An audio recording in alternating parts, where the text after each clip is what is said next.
The pack of young KROOTs leapt and swung between the branches. Great strength, formidable grip, and long-evolved dexterity saw them weave between the limbs of the trees in such a way that they barely disturbed the leaves. Dryat Orak rolled with the movements of his KROOT's Brek, his joints loose, though his hold on the creature's harness was strong. A series of long, low whistles came from ahead. It was KROOT Ka, the Trail Shaper. To virtually any creature that might have heard them, the Shaper's sounds would have been unidentifiable as anything bar the wind, but Dryat Orak knew what they meant. Prey moving in an armored column. Both his and Brek's quills rustled in anticipation. The Out-Vaka had no idea what came for them. Dryat and his mount were not alone. Kracha and the KROOTs Yarev, Tobakyo and Vrat, and Dokir and Elb, too, were bounding and diving through the woodland with them. The density of the trees made little difference to the massive KROOTs. For all their slabs of muscle, thick jaws, and rock-crushing claws, they moved with grace and agility. Light poured through the canopy above, dappling over the KROOT and KROOT's moss-colored skin, breaking their forms and rendering them barely visible in their silent movements. There was another whistle. Dryat hooted back. "We are coming." The whistle that followed was sharper. "Slowly. They are close." As the KROOT heard the Trail Shaper's warning, the pace of their KROOTs fell, and they dropped without sound to the forest floor. Their movements through the underbrush became more deliberate. "Good," thought Dryat, rubbing his mount's head gently. Dryat could see the forest brighten ahead. The canopy was thinning out. They were near the edge of the tree line. Brek slowed to a creeping stalk, his quills rigid. Those of Dryat were the same, and he flicked his tongue in and out of his beaked mouth, tasting the air. The last of the trees petered out to a rolling plain of grass. The thin, swaying blades towered over Dryat's head. The Out-Vaka vehicles were out of sight, hundreds of leaps away. The KROOT could already feel the tremor of their approach, smell the thick scent of polluting smog they emitted, and hear the high-pitched rolling and clunking of 4 separate sets of tracks on each vehicle. He could tell there were 6 of them, cutting a path between the hillocks of the plain. With a terse blast of clicks, Dryat told the KROOT to move up a rise to the right of their position. He wanted the vantage point. The 4 KROOTs moved in unison. It would have been easy for them to just barrel straight through the grass, but they knew better than to do so. It would just reveal their position. Instead, they snaked through, following a contour around the base of the hillock, and only moved to its peak in the same direction as the wind, so their disturbing of the grass was much less obvious. At the top, Dryat stood at full height on Brek's back for a moment to catch a glimpse of the rumbling column of box-like Out-Vaka vehicles. The Taraks were dark green with orange stripes. He did not need to see them to attack. Their smell and noise were more than enough to know their location, but there was something primal, instinctive about seeing prey with the naked eye. The KROOT around him clicked rapidly and whistled. Their KROOTs scraped the ground and huffed. They were eager to attack. It was a feeling Dryat shared. He whipped his tongue again. The air was dry and warm. He could smell the sweat and flesh of the soldiers inside the vehicles and hear their hearts beat. He salivated, emitting a high-pitched whistle, in his desire to kill and feast. The KROOT around him did the same. Soon a series of warbling clicks echoed from the plains to the north. "Stop! Soon we will feed, but when the time is ripe." It was KROOT Ka. She would not have the KROOT and KROOT strike too soon. Several hooted in frustrated acquiescence. Within minutes, Dryat tasted new scents, and his quills shivered. More KROOT. Kekleka Pack and their KROOTs were approaching from the prey's their flank. Brek grunted and clawed at the ground, while the KROOT waited for KROOT Ka to release them. Dryat soothed his mount with soft coos, even as he bit his own tongue to stop himself from shrieking his bloodlust and urging Brek into a charge.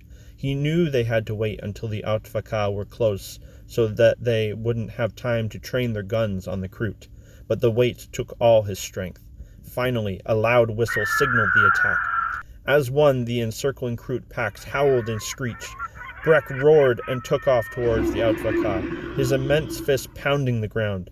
Dryat raised his long cleaver, saliva dripping from his beak, blood pumping through his muscles.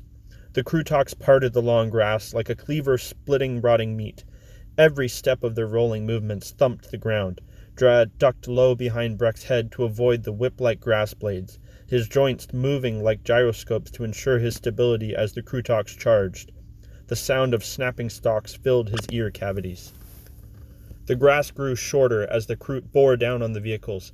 Dryad willed Breck to be the first in the column. Slow that one, he thought, and the rest would be slowed in turn. He drew a long javelin, its point sharpened to a razored edge. The Kroot had achieved such surprise that the vehicles hadn't even had time to fire their guns before Dryad was upon them. Breck thumped along beside the lead vehicle, powered ahead, and lunged across the front of it. Dryad threw his javelin through one of the vehicle's viewing slits with a well-practiced aim. The movement was quick snap, powered by wiry musculature. The point penetrated the slit's thick glass, plunging into the luckless driver behind. The vehicle swerved. Breck hadn't slowed, and now weaved behind the lead Taurox into the path of the second vehicle.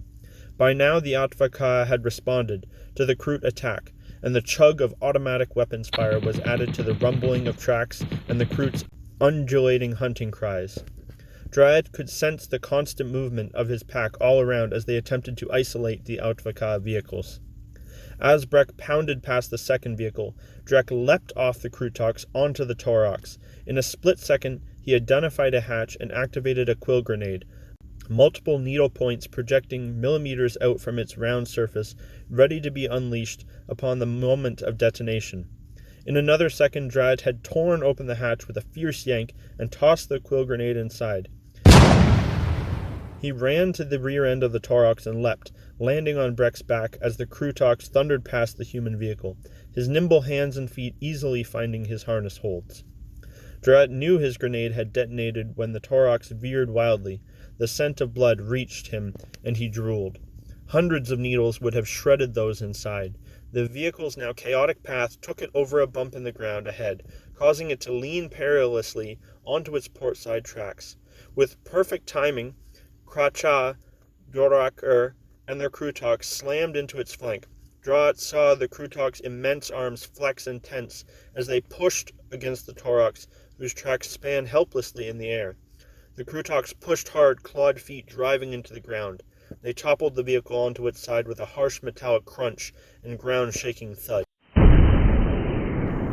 Dryad and Breck looped around the overturned Taurox. As they came behind it, its rear hatch squealed open and a dazed and bloodied soldier stumbled out, helmed and wearing plated armor the same colors as the vehicle. They carried a long, scoped weapon with cables running into their backpacks. Breck picked up speed instinctively, charging towards them. Dryad howled in bloodlust and swung his cleaver into the soldier's neck. Metal ripped through flesh, tendon, and bone. The soldier's head tumbled away into the grass and their body dropped, hot blood fountaining from their stump of a neck and causing Dryad to salivate with anticipation. More soldiers emerged, and they were pounced upon by the other Kroot and torn apart, body parts flying as blood-curdling screams added to the cacophony of battle.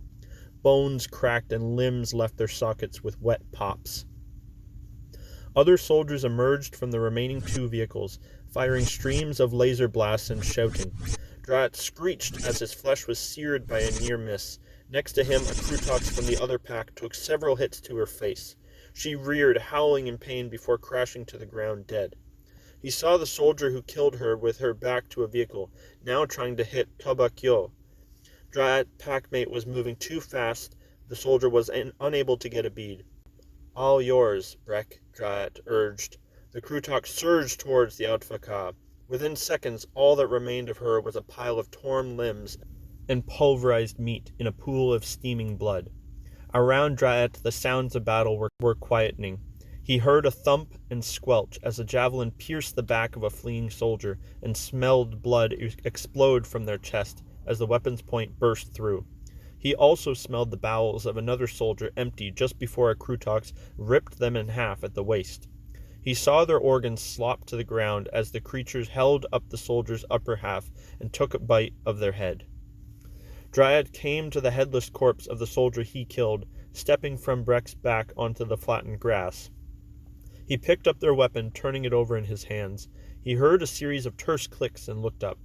There was KROOT, holding a KROOT rifle in the crook of their arm, its barrel still smoking from recent firing.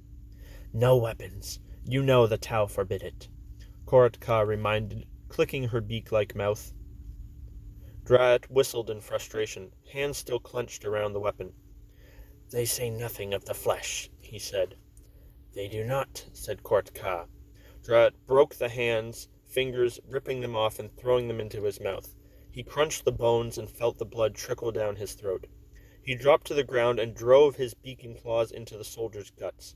Around him he heard the guzzling, chewing, and tearing as others fed.